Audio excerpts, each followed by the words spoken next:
Hi everybody and welcome back to the Coolcaster podcast, the show where we dive deep into the art, science and technique behind fly fishing.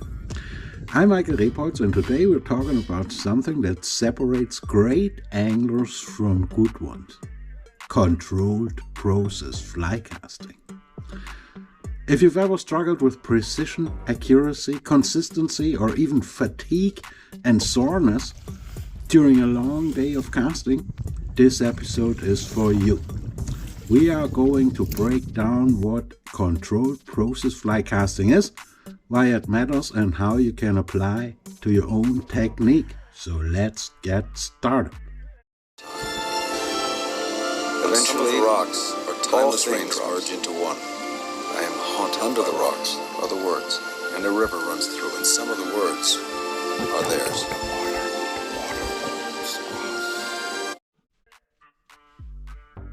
If you ask fly casters, what is the highest degree of control in a fly caster? You hear a lot of stuff. And I would like to invite you now here and now today to a little exercise that you can do for yourself. What you do now is you find yourself a piece of paper like this here, and a pen and a pencil like this here, or you take your phone. You take your phone. I set the timer on 3 minutes, and you write down in these 3 minutes what is the highest degree of control in a fly caster.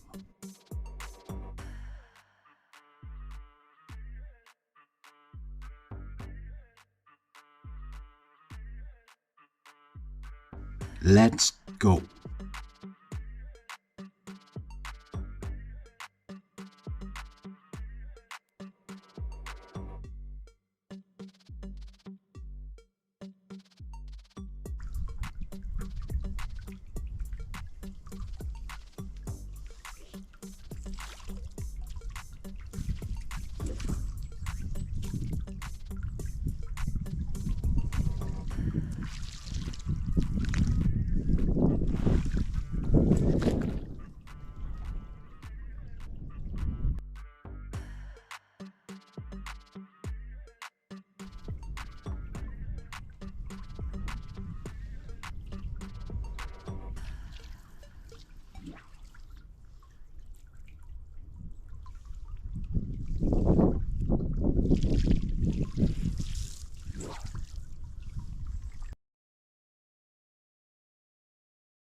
And 9, 8, 7, 6, 5, 4, 3, 2, 1. Yay! So what have you got on your sheet there? What did you put down in 3 minutes? Probably stuff like loop control, line speed and tension, maybe trajectory, maybe things like slack line management and tension management appears on your list, as well as mending and aerial adjustments and timing and stroke efficiency and whatever you have there. I make it simpler for you. And you probably noticed within these 3 minutes if you made that exercise. If not, here is the chance to reset the timer and do it again before I release the answer to that question. What is the highest degree of control in a Flycaster? And you have to make that decision if you want to hear that answer, because the answer to this question will show gaps in the whole Flycasting game in a very evident way. And you want to make your own decision if you want to be confronted with the answer to that question. What is the highest degree of control in a Flycaster? Because I can back this answer up, but before I let this answer out, of course I need to tickle you a little bit. I would like to introduce you a little bit my personal product, the Controlled Process Flycasting casting lesson class, and what you learn there and why I teach you that.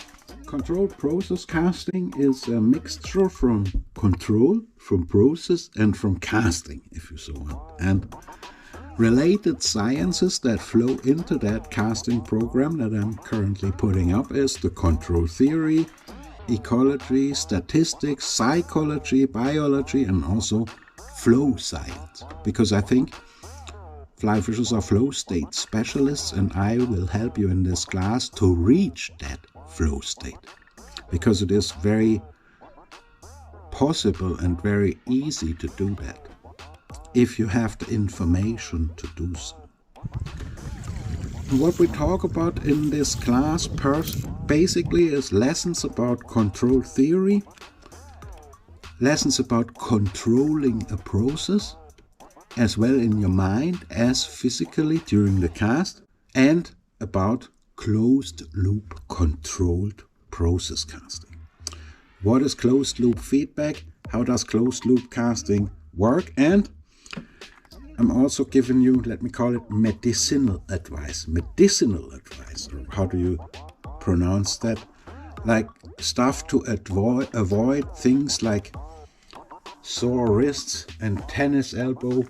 Myself, I'm a bad man for a tennis elbow. I've had it for a decade, and I only made it flame up yesterday because I overdid it with an 85-foot long belly spay head, but that's another story. Sometimes you get a real true humbling in this game, I'm telling you. And I personally love the humblings because it grounds you and shows you how bad you really are. It's a bad boy you are. So, control process casting answers the questions. This is what you learn there are the answers, the concrete answers. What is the highest degree of control in a Flycaster?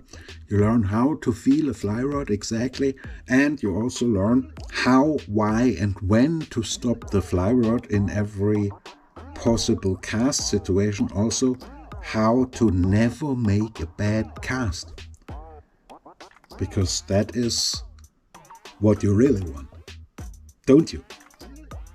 Never make a bad cast. You also get in your mind, on your hand, in your head, a cast management system that allows you to have a blueprint for every cast you're making in your head, and to have it all very sorted and organized in a form like a cooking recipe, if you so want. Controlled process casting is a little bit like a cookbook for casting, where you don't have only the ingredients like stop it from here to there and don't wrist and so all that, but also the temperatures at where you cook the cast, as in energy input, and an overview on how and in what form you put them ingredients into a cast. So makes it all very organized, because cast management system means that you can plan the cast, monitor the cast during the cast, execute the cast, and then evaluate the whole thing. And the best results and the best evaluations are done via closed-loop feedback systems. That is what we're talking about too in a controlled process casting system and in those classes, because that controlled loop, that closed-loop feedback, this is what's really new in this controlled process casting. I'll show you exactly where the differences are between open and closed loop control, and you learn what is direct feedback versus delayed feedback. And you also know how to feel the difference. And you learn about pattern recognition, and you learn how to recognize the patterns yourself. And you learn that through playful teaching and learning from a perspective of control, as well as from a perspective of losing the control, letting it all go, letting it all out, even of deliberately doing wrong, as in embracing the fault. Because the 3 principles of positive reinforcement flycasting, that is the playful approach within that complex of controlled process casting approach, those 3 principles are: the first one as Fehler sind Helfer, which means embrace your mistakes, look deep into nature, and make it play and scientific. That is what we do in a playful approach, where we still learn about control and the principles of control. And the more angles you have on a certain matter, on a certain perspective, the more cooking recipes you can overlook for a certain cast, because, for example, a snap tea can be cooked in many ways.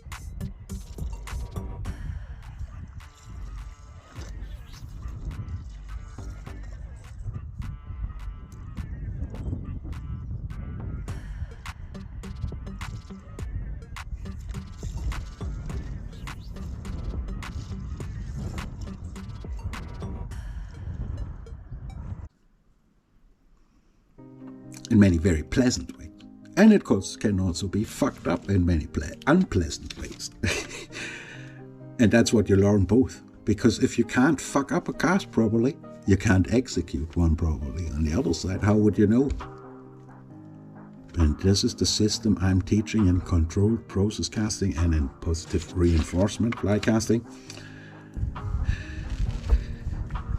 And it goes deeper into what control really is, because what I teach is based on the lessons that control and the lessons that age-old philosophy is teaching us, and you will not believe how deep and dense these connections are.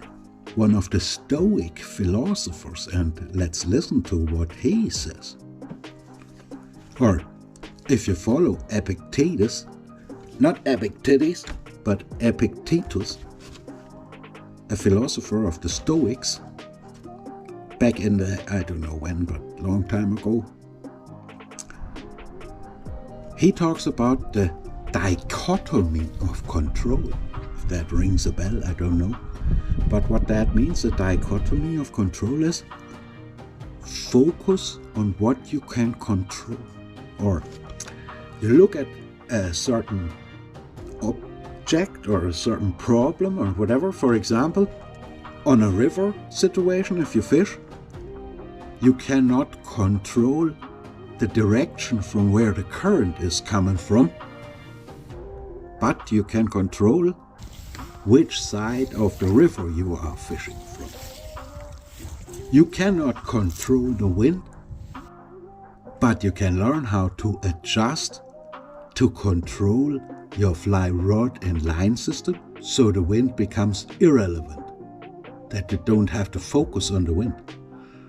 Because if you focus on what you can control, you're not focusing on the wind, And you're not saying, that wind is an old bitch today and that's gonna fuck me up then. That doesn't even play a role in your mind because the wind is irrelevant. You cannot control it. This is the first part where the teachings in flycasting and especially the teachings in spycasting are extremely, let me tell you this, my brother, extremely polluted because they always or very often focus on uncontrollable things. They don't make you focus on the right things. For example, I told you, you cannot control the current. How many times do you hear stuff like, this is a downstream cast, or this is an upstream cast, or this is a downstream wind cast, this is an upstream wind cast? Do you see where I'm going with this? It's a matter of perspective, what you can control from your inside and what is dictated from the outside that you have no influence on. That is the dichotomy of control. And what is a controlled process? What is controlling?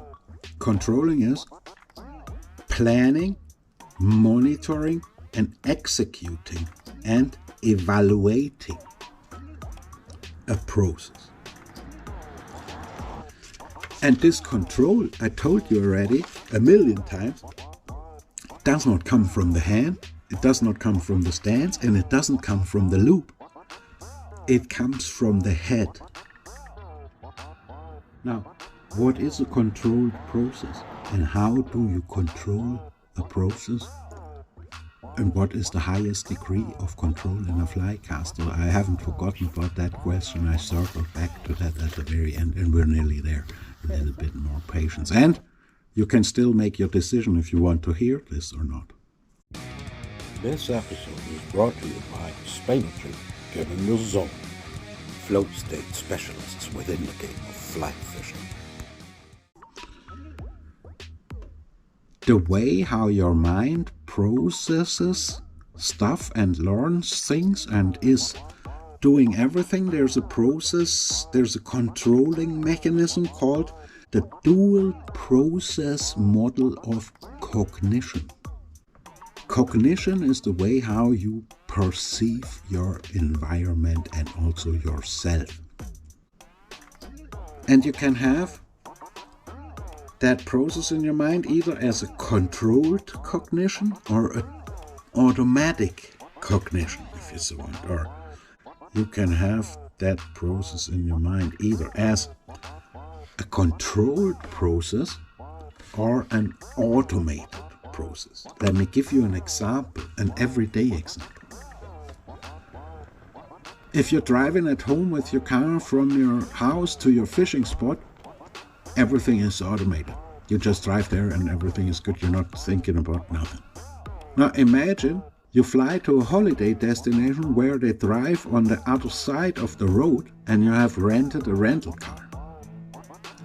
You land at the airport and your mind is full of, oh man, I have to drive on the other road now, on the other side of the road, and I have to be fully concentrated and focused, and I have to absolutely be careful that I don't make an accident here or fuck it up or whatever, yeah, right? So both of them examples is driving a car, but when you drive from home to your fishing spot, you're in a total mental automated mode. And if you drive from that holiday destination airport to wherever you're going on the wrong side of the road or on the other side of the road, you're like in a total different mode in your mind. And that is the controlled process mode.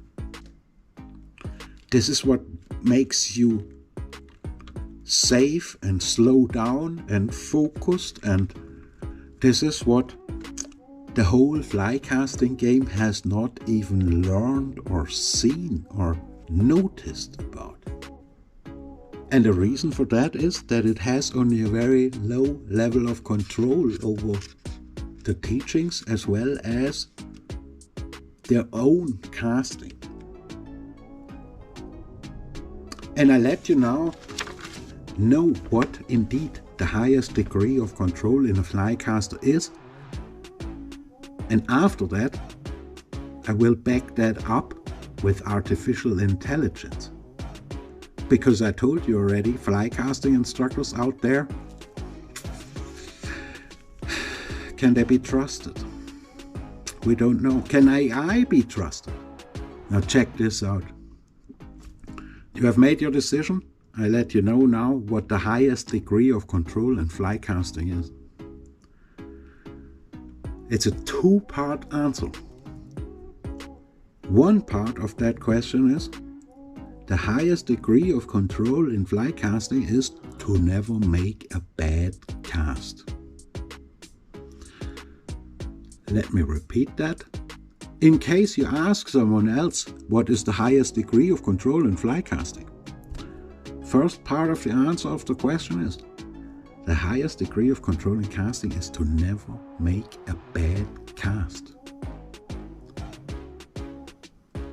Now, obviously, you think about your own casting and you probably think, oh my god, I have so many bad casts. So do I. Or maybe I don't have as many bad casts as you do, but I make them bad. Now, how do you avoid to never make a bad cast? That leads us to the second part of the question. And that second part of that answer is cast cancellation. The only way not to make a bad cast is to not let that cast happen, is to not make it. So back to what you have on your piece of paper or on your notes in these 3 minutes about casting control. What is the highest degree of control in a Flycaster? The answer of that question has two parts. The first part is, the highest degree of control in Flycasting is to never make a bad cast.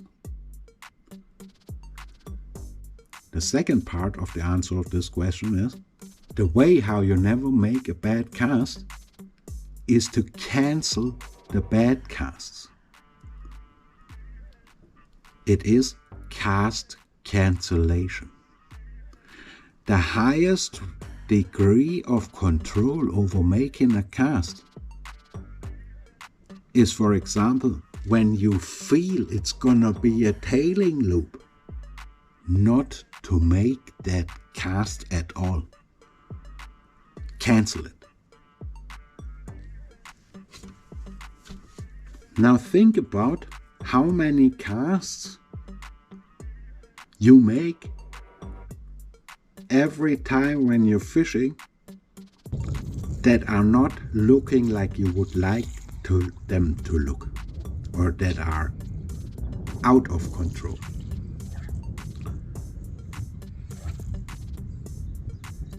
Look at what you have on your sheet written down as the highest level of control and compare that with what I say. I repeat myself again because I let the secrets out here so that you can make your own decisions and discern for yourself where the more precise, clear and concise and concrete teachings are from.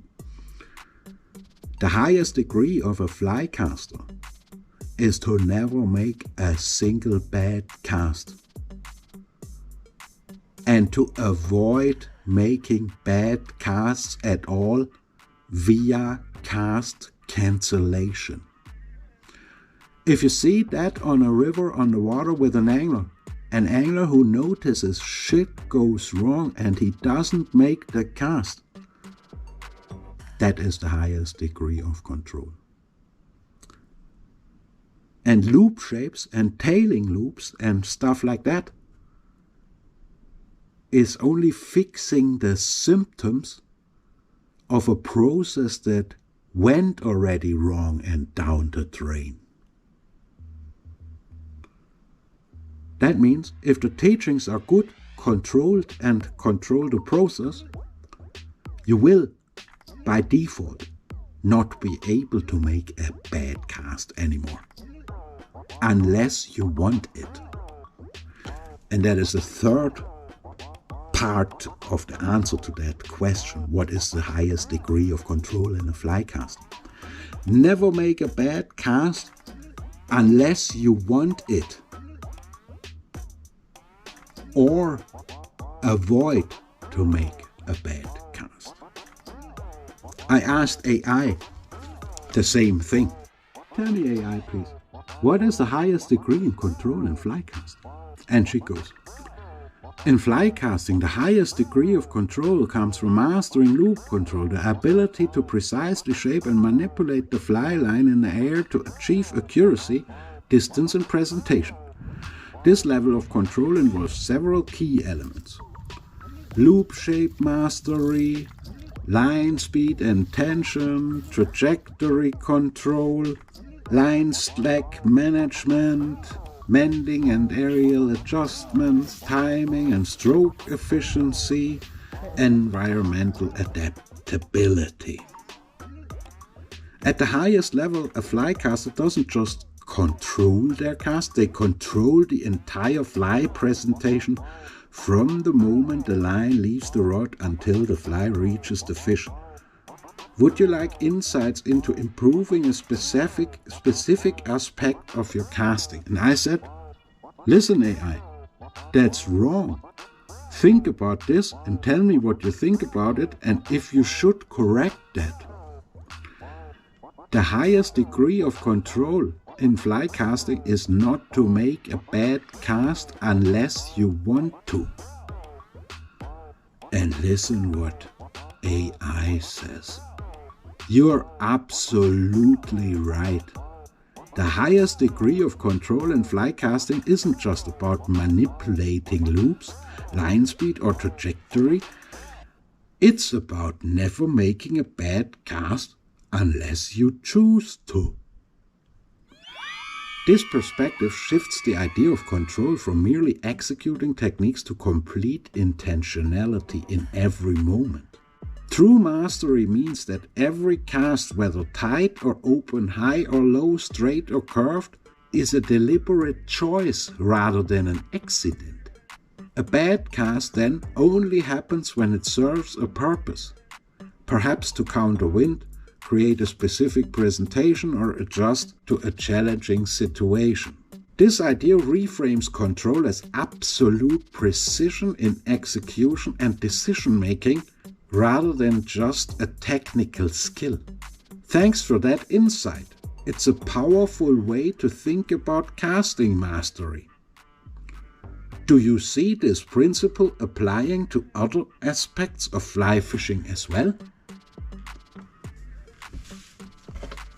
Artificial intelligence learns far quicker and reacts very different to confrontation with new facts.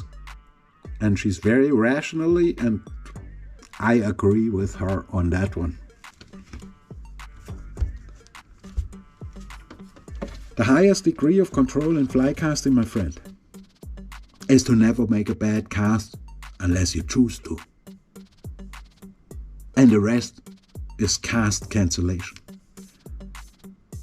That is what I teach in controlled process fly casting classes, and a way, an entrance portal to that controlled process casting are the tools of the positive reinforcement fly casting world. And I hope you get out to practice and to enjoy them a little bit. If you want to know more about the controlled process casting and about if you need guidance to that process, and if you want to know how to learn the fastest